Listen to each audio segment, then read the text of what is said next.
Let's speak to Professor Allam Ahmed, President of the World Association for Sustainable Development. He joins us on Skype from London. Thanks very much for being with us. How significant is the timing of this move by Ethiopia on filling the dam? Thank you very much for having me on your program. I think it's quite significant. And to bring another dimension to your story, which I think is quite important, I hope your commentator from Sudan brought that into the debate, is that Sudan is currently going through a very difficult time. The Prime Minister just sacked 7 of his cabinet. One of them is the Minister of Foreign Affairs, Finance, Health. So the country is in dilemma now. So I'm not alluding to the fact that Ethiopia have used this timing to get things going through. But if I take you back, I think Ethiopia, I have said this many times, they should have been much more clearer, more transparent in this issue of the dam. Now, because we are facing what I call it last night, I know it's not a very nice word, but I call it COVID-19 for Africa. It has no solution. Because Ethiopia will simply say, I don't subscribe to any of the colonial agreement between Sudan and Egypt. Ethiopia has been using the last, I don't know how many years now, going to 10 years of negotiation, discussion, and building the dam. Why they were discussing, going to meetings, round tables, they were building the dam. Very recently, Ethiopia have agreed, the negotiation or the discussion, until very recently, maybe last week, do not fill the dam or do not fill the reservoir until we reach an agreement. So sorry to interrupt. So do you think this means essentially that Ethiopia is giving up on any kind of talks about this and is just going ahead unilaterally? I mean, to be fair to Ethiopia, you have to see the pressure inside Ethiopia. For many Ethiopians, not just the government, they feel like the national pride. This is the flagship, as your commentator earlier said, is the flagship project for the whole Ethiopian. Ethiopia have invested, every single Ethiopian citizen put money on this project.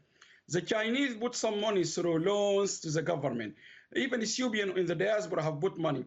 So for Ethiopia, this is more of a life or death situation. They really have to get this dam to produce result. And unfortunately, the result means generating electricity, which is double what they need, so they can sell it and they become the African leader in energy.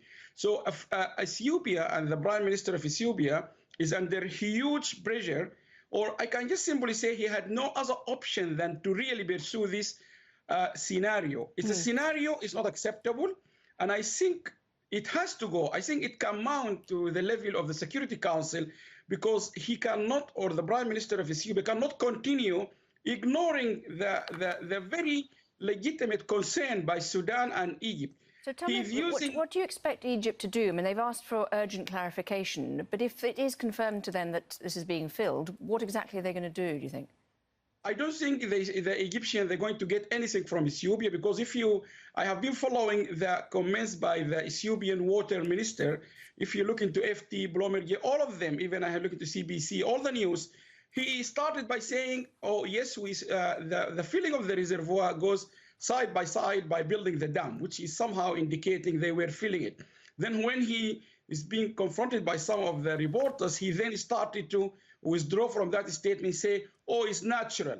This is natural. We are in the rainy season. Water will come, which is more of a technical argument.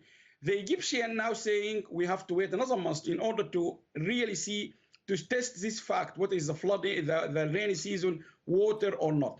Some analysts, they said, it's not very clear whether this is from the flooding, from the rainy season or not. But the Egyptian, I don't think they're going to get any answer which is they're looking for, which is simply to delay or to prolong the filling of the reservoir.